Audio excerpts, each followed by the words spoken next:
यथा दृष्टिस्तथा मनः।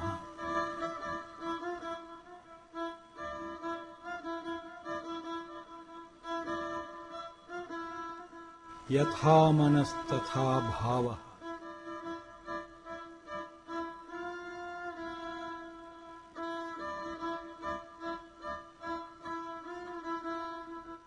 यथा भावस्तथा यत्नः।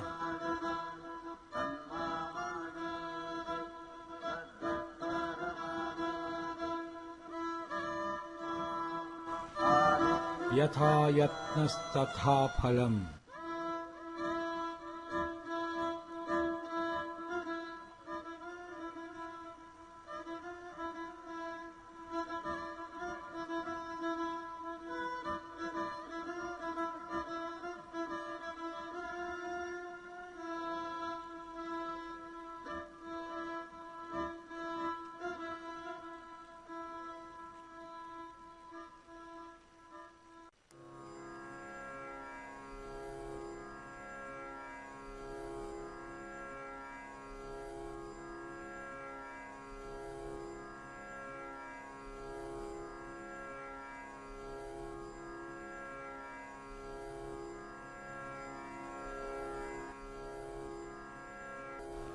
हरिः ॐ।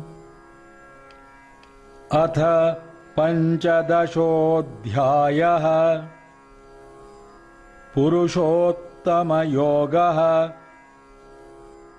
श्रीभगवान् उवाच ऊर्ध्वमूलमधः शाखम् अश्वत्थं प्राहुरव्ययम् छन्दांसि यस्य पर्णानि यस्तं वेद स वेदवित्। श्रीभगवान् उवाच ऊर्ध्वमूलमधः शाखम् अश्वत्थं प्राहुरव्ययम् छन्दांसि यस्य पर्णानि यस्तं वेद स वेदवित्। अधश्चोर्ध्वं प्रसृतास्तस्य शाखाः गुणप्रवृद्धा विषयप्रवालाः अधश्च मूलान्यनुसन्ततानि कर्मानुबन्धीनि मनुष्यलोके। अधश्चोर्ध्वं प्रसृतास्तस्य शाखाः गुणप्रवृद्धा विषयप्रवालाः अधश्च मूलान्यनुसन्ततानि कर्मानुबन्धीनि मनुष्यलोके। न रूपमस्येह तथोपलभ्यते नान्तो न चादिर्न च सम्प्रतिष्ठा। अश्वत्थमेनं सुविरूढमूलम् असङ्गशस्त्रेण दृढेन चित्वा। न रूपमस्येह तथोपलभ्यते नान्तो न चादिर्न च सम्प्रतिष्ठा। अश्वत्थमेनं सुविरूढमूलम् असङ्गशस्त्रेण दृढेन चित्वा। ततः पदं तत्परिमार्गितव्यम् यस्मिन् गता नानिवर्तन्ति भूयः तमेव चाद्यं पुरुषं प्रपद्ये यतः प्रवृत्तिः प्रसृता पुराणी। ततः पदं तत्परिमार्गितव्यम् यस्मिन् गता नानिवर्तन्ति भूयः तमेव चाद्यं पुरुषं प्रपद्ये यतः प्रवृत्तिः प्रसृता पुराणी। निर्मानमोहाजितसङ्गदोषाः अध्यात्मनित्या विनिवृत्तकामाः द्वन्द्वैर्विमुक्ताः सुखदुःखसंज्ञैः गच्छन्त्यमूढा पदमव्ययं तत्। निर्मानमोहाजितसङ्गदोषाः अध्यात्मनित्या विनिवृत्तकामाः द्वन्द्वैर्विमुक्ताः सुखदुःखसंज्ञैः गच्छन्त्यमूढा पदमव्ययं तत्।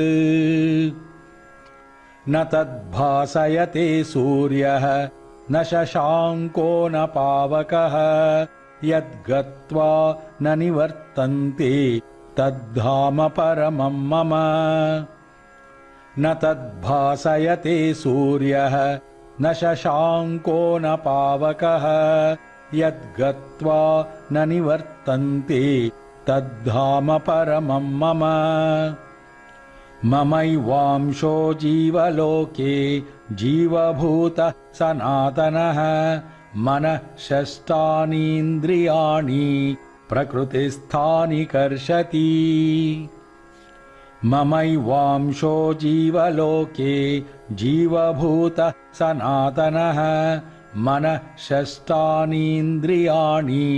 प्रकृतिस्थानि कर्षति। शरीरं यदवाप्नोति यच्चापि उत्क्रामतीश्वरः गृहीत्वैतानि संयाति वायुर्गन्धान् इवाशयात्। शरीरं यदवाप्नोति यच्चापि उत्क्रामतीश्वरः गृहीत्वैतानि संयाति वायुर्गन्धान् इवाशयात्। श्रोत्रं चक्षुः स्पर्शनं च रसनं घ्राणमेव च अधिष्ठाय मनश्चायं विषयानुपसेवते। श्रोत्रं चक्षुः स्पर्शनं च रसनं घ्राणमेव च अधिष्ठाय मनश्चायं विषयानुपसेवते। उत्क्रामन्तं स्थितं वापि भुञ्जानं वा गुणान्वितं विमूढानानुपश्यन्ति पश्यन्ति ज्ञानचक्षुषः। उत्क्रामन्तं स्थितं वापि भुञ्जानं वा गुणान्वितं विमूढानानुपश्यन्ति पश्यन्ति ज्ञानचक्षुषः। यतन्तो योगिनश्चैनं पश्यन्ति आत्मनि अवस्थितं यतन्तोऽपि अकृतात्मानः नैनं पश्यन्ति अचेतसः।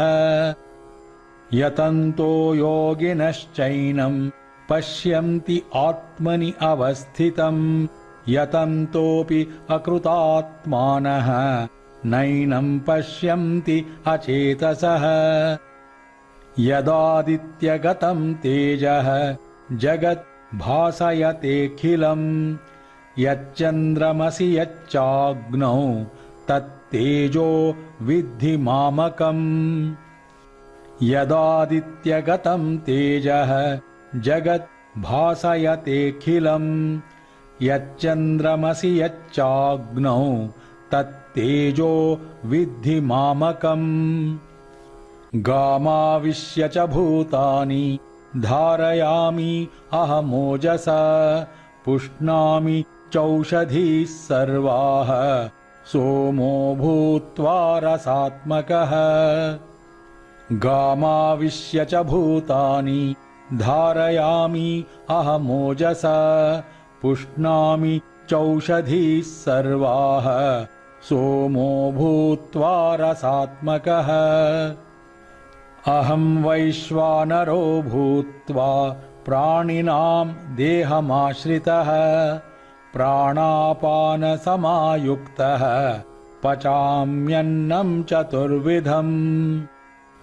अहं वैश्वानरो भूत्वा प्राणिनां देहमाश्रितः प्राणापानसमायुक्तः पचाम्यन्नं चतुर्विधम्। सर्वस्य चाहं हृदि सन्निविष्टः मत्तः स्मृतिः ज्ञानमपोहनं च वेदैश्च सर्वैरहमेव वेद्यः वेदान्तकृत् वेदविदेव चाहम्। सर्वस्य चाहं हृदि सन्निविष्टः मत्तः स्मृतिः ज्ञानमपोहनं च वेदैश्च सर्वैरहमेव वेद्यः वेदान्तकृत् वेदविदेव चाहम्। द्वौ विमौ पुरुषौ लोके क्षरश्चाक्षर एव च क्षरः सर्वाणि भूतानि कूटस्थोऽक्षर उच्यते द्वौ विमौ पुरुषौ लोके क्षरश्चाक्षर एव च क्षरः सर्वाणि भूतानि कूटस्थोऽक्षर उच्यते उत्तमः पुरुषस्त्वन्यः परमात्मा इत्युदाहृतः यो लोकत्रयमाविश्य बिभर्ति अव्ययः ईश्वरः उत्तमः पुरुषस्त्वन्यः परमात्मा इत्युदाहृतः यो लोकत्रयमाविश्य बिभर्ति अव्ययः ईश्वरः यस्मात्क्षरम् अतीतोऽहम् अक्षरादपि चोत्तमः अतोऽस्मि लोके वेदे च प्रथितः पुरुषोत्तमः यस्मात्क्षरम् अतीतोऽहम् अक्षरादपि चोत्तमः अतोऽस्मि लोके वेदे च प्रथितः पुरुषोत्तमः यो मामेवम् असम्मूढः जानाति पुरुषोत्तमम् स सर्वविद् भजति माम् सर्वभावेन भारत यो मामेवम् असम्मूढः जानाति पुरुषोत्तमम् स सर्वविद् भजति माम् सर्वभावेन भारत इति गुह्यतमं शास्त्रम् इदमुक्तम् मया नघ एतत् बुद्ध्वा बुद्धिमान् स्यात् कृतकृत्यश्च भारत इति गुह्यतमं शास्त्रम् इदमुक्तम् मया नघ एतत् बुद्ध्वा बुद्धिमान् स्यात् कृतकृत्यश्च भारत ओम तत्सदिति श्रीमद्भगवद्गीतासु उपनिषत्सु ब्रह्मविद्यायां योगशास्त्रे श्रीकृष्णार्जुन संवादे पुरुषोत्तमयोगो नाम पंचदशोऽध्यायः। हरिः ओम्।